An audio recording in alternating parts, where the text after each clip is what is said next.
Vamos viajar na maionese com Hugo Van der Ding e Tiago Ribeiro. Olá, amiguinhas e amiguinhos, sejam bem-vindos a mais uma ronda de Vamos Viajar na Maionese. Olá, Hugo Van der Ding. Olá, Tiago Ribeiro, como é que tu estás? Um calor de ananases. É verdade. O Cá verão estamos tem nós. muito disto. Tem muito, não é? Muito calor. Muito calor. mesmo. E os episódios vêm quentinhos para este mês de agosto. Olha, hoje vamos ter um episódio muito quente. Muito? Cheio de calor. Caliente Já mesmo? estão com Ai, calores. meu Deus. E então Sim, vamos começar olha, onde? Vamos até Lisboa, que é a capital do Reino de Portugal. Sim, Diragão. Não Diragão, é. também. E vamos até um período histórico que eu gosto muito, os anos 50. Foi um período muito difícil. Foi muito difícil da muito história difícil. da Europa, é verdade. Sim. É o pós-guerra. É o Estamos a falar do pós-guerra. século E é XX, mesmo. 1900, Sim. os anos de 1950.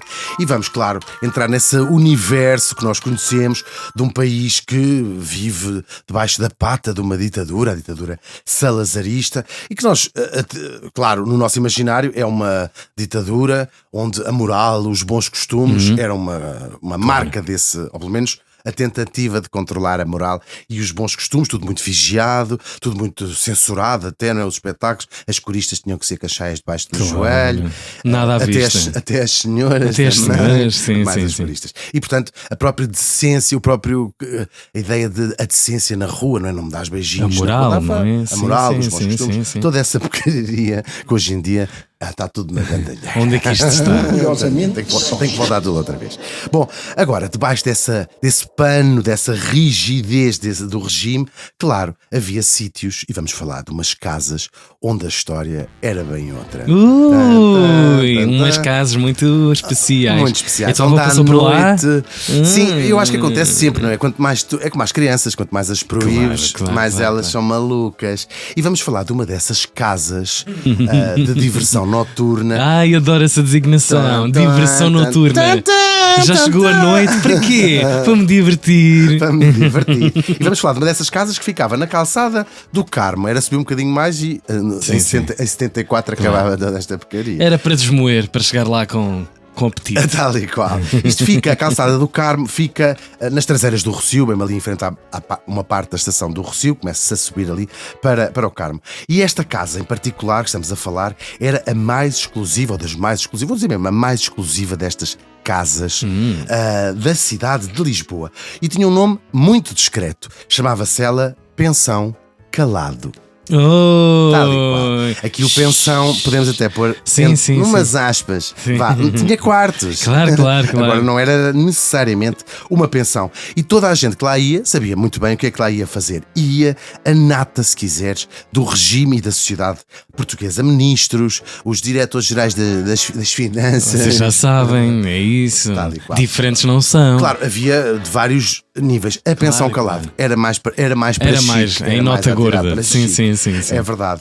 Juízes, enfim, tudo o que nós conseguimos imaginar de homens completamente instalados do regime. E subiam umas escadinhas lá para a pensão e eram recebidos logo à porta por uma criada que vinha abrir a porta. A Madame Cosier. Não? Era a criada. Era a criada porque ainda. a própria dona da casa nunca vinha abrir a porta, que achava isso abaixo da sua condição. E quem era a dona da casa?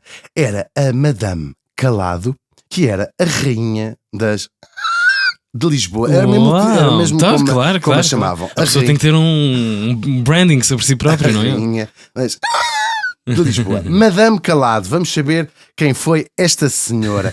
Chamava-se ela Maria da Piedade Calado e nasceu, se quiser saber, às 3 da manhã do dia 25 de novembro de 1894. Ela própria uma diversão noturna. Ela já era uma diversão noturna, nasceu Desde de noite. nascença. Nasceu também numa Sim. pensão. Pois foi. Nasceu na Boidobra, que é uma freguesia do Fundão. Temos aqui uma mulher fundanense. Comigo o fundo é sempre mais abaixo. Dizia a Madame Calado. Ela era filha de um jornaleiro. O que é um jornaleiro? Não é uma pessoa que vende jornais. Okay. Jorna é um como se chama, um dia. Portanto, um jornaleiro era uma pessoa que trabalhava ao dia na agricultura.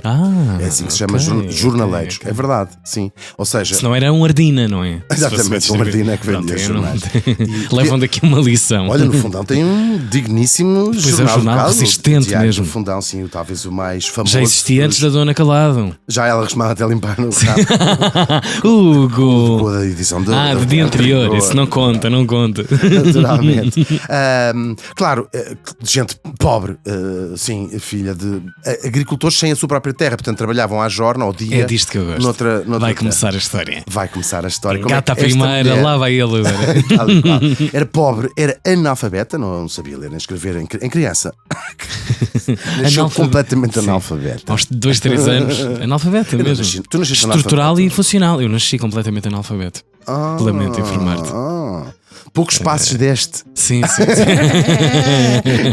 Este velho meu amigo. Sim. Bom, agora a verdade é que o tempo vai passando e ela vai fazer fortuna, sim. Faturando. Faturando. Primeiro É a com o seu designação próprio técnica. corpo. Claro. Temos que ver, é assim mesmo. E depois, a verdade é que temos aqui um gênio, bem, talvez do mal, já vamos explorar isso, porque soube, primeiro vendendo o seu corpo na prostituição e depois com um gênio para os negócios administrativo, claro. vai criando um império muito discreto, não é? Onde se junta e vai-se formando estas casas de meninas, como se chamava antigamente. E vai Mais do que uma. Muitas, uma rede. muitas. A Ok. pensão Calado, ela era a Madame, portanto, ela era a Madame Calado. Ela não Sim, rapidamente deixou ela própria de se prostituir. E vai, claro, abrir este bordel, e este bordel vai se tornando, através da seleção que ela fazia das raparigas que lá trabalhavam, vai se tornar uma verdadeira lenda em Lisboa. Era o mais, se quiseres, o mais chique dos bordéis que havia.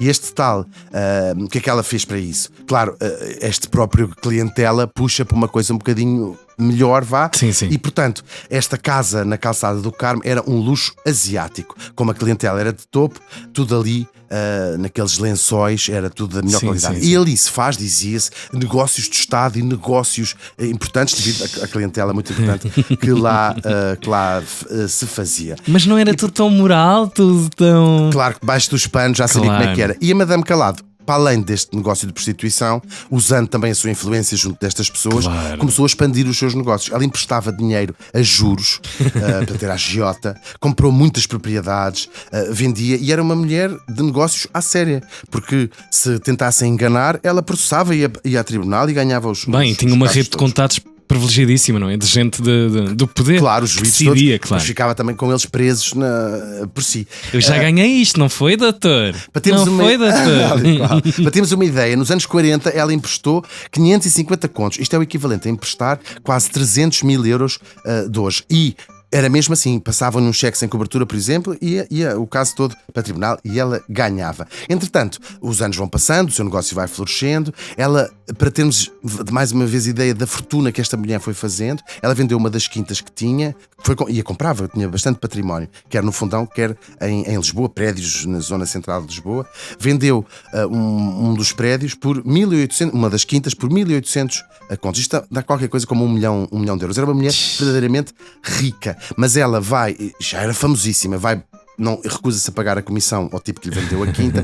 Ele, neste caso é ele que a processa, ela vai a tribunal e no tribunal vai-se descobrir aquilo que ela sabia, claro, que era, ela não sabia ler nem escrever, continuava analfabeta, quando já era uma mulher milionária. Este espírito da visão. Mas contar dinheiro era com ela. Muito, sim, tinha prédios na Penha de França. Ela própria vivia na Rua Castilho, uma artéria chiquésima da cidade. Então, e agora? E tinha no Fundão a sua sumptuosa, que ainda lá está, chamada Casa do Bico. Era como era o nome da quinta. Eu não sei Às se vezes era o destino. Já não sei se já era assim que se chamava lá no Fundão. E esta casa era incrível, tinha jardim de inverno, as casas de banho, a louça das casas de banho era pretas. Ela tinha um chofer, passeava-se pelo Fundão com uma limusine, dizendo adeus às pessoas. E aquilo no Fundão era, se em Lisboa já era o que era, aquilo era entre o choque. Um ET. Era um ET. Tu acho que sabia quem ela era. Claro. Ela era dali, Filha era da terra, Boi mas de um Obra. ET. Nem sequer era do Fundão, ela era da Boi de Obra. E claro, e fazia umas festas lá em casa.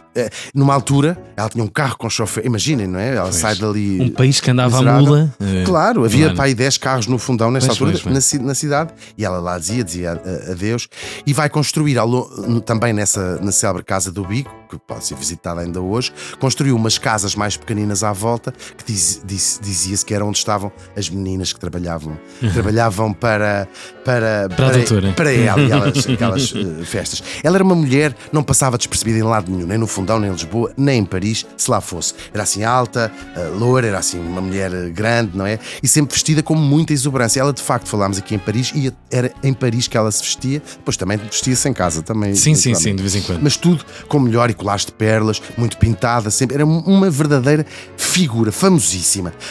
Agora, as pessoas ficavam um bocadinho chocadas ali no fundão, que era uma. Claro, toda a gente sabia o que ela fazia, toda a gente sabia de onde é que vinha o dinheiro Onde dela. é que ela vai buscar aquilo? Sabiam? Onde é que ela vai buscar Claro, aquele dinheiro? havia umas pessoas. Sabia, toda a gente sabia, era mesmo muito conhecida. Pois. E umas diziam-lhe adeus, outras benziam-se quando ela passava ao carro da Imagina este Portugal profundo, há não sei quantos anos, como uma personagem com este calibre, com esta vida, não é? Imagina, arrumavam-se na igreja a rezar durante meia tarde. Tal e qual. E vamos agora entrar, se me dás licença, numa outra faceta não menos curiosa da Madame Calado. Espera que já vamos entrar. Agora vamos ouvir as palavras do nosso patrocinador. E agora, umas palavras do nosso patrocinador. Ai, Tiago, esse jogo é muito giro. Isso é o quê? Qual jogo? Estou a mandar uma mensagem. Os jogos da Bacana Play, de facto, são muito divertidos, é verdade. Mas não se esqueçam que devem usá-los apenas como divertimento e, por isso, joguem com muita responsabilidade. Bacana Play, dá um play na vida. Foram as palavras do nosso patrocinador. Hugo van der Dink, com a promessa de entrarmos agora, efetivamente. Pela Madame Calado adente. Sim. E não seremos os primeiros. Claro. Hugo, nada chico. Nada. Ponto. Estávamos aqui a contar esta figura tão exuberante que era a Madame Calado, uma mulher que vivia de tudo o que cá errado fazer-se como negócio. Não é? Estamos nos anos 50 do século XX. Sim, 40, 50. Era quando ela era, de facto, o auge da sua vida. Só que esta mulher, talvez a roubos de consciência, para além de fazer dinheiro com coisas erradas, bem, basicamente a explorar seres humanos, claro. Não é? Seja na prostituição, seja como agiota, seja essas coisas todas, tinha um lado verdadeiramente generoso. E é essa que vai ser a herança dúbia da Madame. Bem, a herança já vamos ver qual foi. Ela lá na Boi de Obra, o sítio de onde era, abriu uma cozinha. Quando dizes Boi de Obra, eu dentro da minha cabeça sim, não, parece uma coisa de boiadeira, tipo brasileiro, estás a ver? Uma coisa. Claro. Vaqueira também era. Ela fez uma cozinha o que era? Era como havia cá as cozinhas económicas em Lisboa, era um sítio, vamos dizer, a sopa dos pobres. Sim, o exército de salvação, não é? Aquela ideia de. Tal e qual. Chamavam-se cozinhas, estas coisas que alimentavam as crianças pobres da Boi de Obras. Com aquele dinheiro que ela ia fazer, alimentou muitas pessoas. O dinheiro, ela era viciada em jogo, por exemplo. Ela tinha todo. Devia ser uma personagem mesmo. O pack completo, não tinha? Tudo. Organizava jogos com casinos lá em casa dela, tudo. Tudo ilegal, para ganhar dinheiro. E depois, já temos relatos tinha criados em casa, não é? E já tínhamos relatos de pessoas ali da zona que iam trabalhar para a casa dela e que passado uma semana se iam embora. Ela andava nua pelos corredores. Isso é uma figura mesmo. Acordava um motorista às 4 da manhã a dizer: faz-me uma massagem nos pés. E esse homem é um dos casos. Claro. Diz assim: vamos já embora. Mas há uma. Claro, ela não inventou nada. Nós, claro, sabemos que é uma atividade de negócio não legal e até moralmente condenável. E antiquíssima. Portanto, chama-se até a profissão mais antiga do mundo. Pois. Mas estas casas que ela tinha em Lisboa, a sua talvez a mais famosa e a melhor, não era uma novidade de todo, não era uma coisa que ela tivesse inventado. Claro. Havia centenas, e quanto mais o regime apertava, mais elas explodiam, claro. Havia umas para uma clientela mais de luxo e havia outras muito baratas. Piolheiras. Sim, os preços iam desde 25 escudos, numas pensões mais ordinárias, até podia ser que até 500 escudos, que era uma fortuna. Estou a adorar, tu deixares aqui uma tabela de preços. Sim, é do mecânico. A mudança do óleo, da junta da cabeça do cárter do óleo. Pois havia códigos que estas casas tinham. Por exemplo, as mulheres não usavam perfume, nem maquilhagem, para que o cheiro não fosse claro, e as respectivas mulheres em casa pudessem fazer um escândalo. Claro, que tu é que me ensinaste até isso, que toda a gente sabe. Estão a ouvir este episódio agora a fingir que estão a ouvir esta novidade. Eu não sabia, não imaginava. Tal e qual. Começar a fumar a mesma marca de cigarros que os vossos amantes, para não haver. Que cheiro é este? Não, isto até é as nos cinzeiros do carro. Isto aprendi num filme incrível chamado Body Hit, com o William Hurt e a Kathleen Turner. Se não viram, vejam. Levam daqui uma sugestão. É incrível filme. É dos. Não posso contar o fim, mas é muito fixe. Tinham pastilhas para desfazer Claro. assim.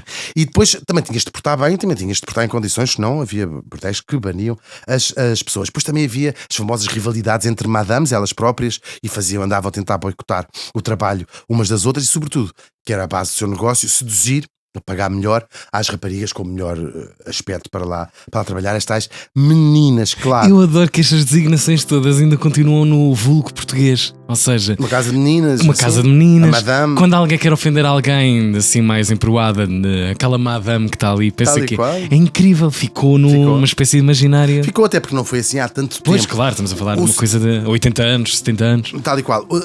Até aos anos 60 a prostituição era regulada, ou seja, tinhas uma caderneta de saúde, tinhas que fazer exames médicos. A partir de 62 o Salazar resolve ilegalizar a prostituição. O que aconteceu? A prostituição continua a existir, mas as prostitutas deixaram de estar protegidas legalmente, foi isso que se conseguiu. E os bordéis ainda é quase como a proibição na América, os bordéis ainda entraram mais em força. O regime não achava má ideia ter aquilo controlado, portanto acabava por fechar o olho a estes bordéis, que era uma forma da moral estar escondida e reservada ali na esfera íntima destes sítios, e evitava, sobretudo, a prostituição, evitava uma coisa que a moral ainda censurava mais, que é que eles se deitassem com as mulheres dos seus amigos, as senhoras ditas sérias. Esta parte já foi a humanidade. Agora, o fim da vida da Madame Calado, da tal Maria da Piedade Calado, uma mulher que nasceu pobre e analfabeta e agora estava em milionária. Ela é uma das primeiras pessoas em Portugal que faz aquelas fotos na cama com notas, não é? Sim, a fumar um charuto. Chaca, com um tigre vivo ao pescoço. Agora ela começa a aproximar-se da morte e começa-se a arrepender daquilo que tinha feito. E ela, sobretudo, a consciência dela foi não os homens que me pagaram para estas pessoas, mas as miúdas que eu condenei à prostituição, porque ou seja, estava a alimentar este jogo, e ela começou a se sentir francamente mal e pensou, e estas miúdas só recorreram a isto porque nasceram, tal como eu, pobres, analfabetas, num país pobre, sem possibilidades, e o que eu fiz foi conseguir levar-me acima disso à custa de outras pessoas, e aquilo dá-lhe um enorme rebate de consciência, e ela vai morrer em 1964 e vai ser aberto o seu testamento, escrito, redigido por nada mais, nada menos do que José Hermano Saraiva, uma figura ligada também ali ao Fundão, e o testamento da Madame Calado vai deixar toda a gente de boca à banda. Ela, uma mulher milionária, ela vai escrever na abertura do seu testamento uma enorme carta onde se arrepende e uma pede confissão. Perdão a tudo aquilo que tinha feito, e vai deixar todos os seus bens à misericórdia do Fundão, que ainda é a dona desta fortuna toda. Vai deixar, é uma fortuna gigante, um património muito grande, prédios em Lisboa, casas em Lisboa, quintas no Fundão, esta tal quinta de lá. É uma história no Fundão bem conhecida. E da sua casa principal, ela queria criar uma coisa chamada, deixou de testamento, a Casa-Mãe de Nossa Senhora da Piedade, para acolher raparigas que não tivessem outras hipóteses, nascessem pobres como elas, a meninas entre os 10 e os 20 anos, e que lhes ensinasse um ofício para não terem que cair nas malhas da prostituição, aprender costura, aprender essas coisas todas, e depois no fim, a 20 anos era a idade casadora, a própria instituição oferecia o vestido de noiva para casarem e tornarem-se umas raparigas sérias na moralidade da época. A volta que isto deu. Imenso. E o testamento era muito preciso, deixou dinheiro muito específico, o prédio para aquilo, e tudo para ajudar os pobres, e também aquelas coisas missas para o resto da perpétuas. O que é que dá na cabeça da pessoa? É uma centelha que está lá dentro, católico? Sim, provavelmente sim. E a olhar para trás e pensar, ela não tinha filhos, ela casou, mas não teve filhos, e pensar, ao menos que isto sirva para recompensar ela sabia bem a origem daquele dinheiro. Levei tantos comigo, agora só posso deixar para tantos outros. Tal e qual. Não no sentido de explorei pessoas. Sim. Condenei estas miúdas a esta vida. Infelizmente, a Casa da Misericórdia do Fundão e quem era responsável é a Misericórdia. O testamento dela nunca foi cumprido, a casa lá está com outros fins. Tem sido uma história que ao longo dos anos, já se passaram muitos anos, não é? 60 anos desde que ela morreu, foi ignorado. E a verdade é que pouca gente já se lembra, quer em Lisboa, quer até no Fundão, desta mulher alta e loura que passava de carro e que nasceu pobre e analfabeta e que morre milionária e deixa tudo, a tal casa onde foi a pensão que lá também já não existe, a casa da Boi de Obra, lá que sua Quinta do Bico, é outra coisa qualquer, é verdade, mas de vez em quando ainda se fala nela. Tive um Fundão há muito pouco tempo e o Presidente da Câmara falou-me e disse assim: tem que falar no dia da Madame Calado, que é uma figura incrível, talvez das maiores beneméritas do Fundão. Temi, o que é que ias dizer por Sim, também seguramente. A mulher que uns acham que era uma louca, outros que acham que era uma visionária e que foi conhecida da Boi de Obra para o mundo como de facto a rainha das... Isso, nem tudo está perdido. Muito obrigado, grande viagem, Hugo. Mais um episódio Vamos Viajar na Maionese, com o apoio dos nossos amigos da Bacana Play, a produção da Força de Produção, o vídeo da Matilde Calado. Matilde Calado no vídeo. Será que ela tem uma neta de... Pensem no resto. Parece que ouvi dizer que a voz off da Mia Tomé e também a banda sonora original do Noise Earth. Voltamos como? Voltamos como? Avisa. Senão eles vão ficar muito tristes. Agora dizíamos, não voltamos, nós estamos a brincar. Vamos voltar e não é pouco. Todos os podcasts, ou quase todos, param em agosto. Sim. Nós resolvemos fazer o contrário, claro, para preencher esse vazio que fica nas vossas almas. Sim, ainda mais. Vamos intensificar, vamos dobrar este podcast. Portanto, vão ter por semana 2 episódios do Vamos Viajar na Maionese. Perdemos a cabeça completamente. Nós não vamos tirar o mês de agosto. Nada, não paramos. Portanto, na próxima quarta-feira voltamos a estar aqui para vos contar outra história. Sim, mais... Até para a semana. Vamos Viajar na Maionese com Hugo Van der Ding e Tiago Ribeiro.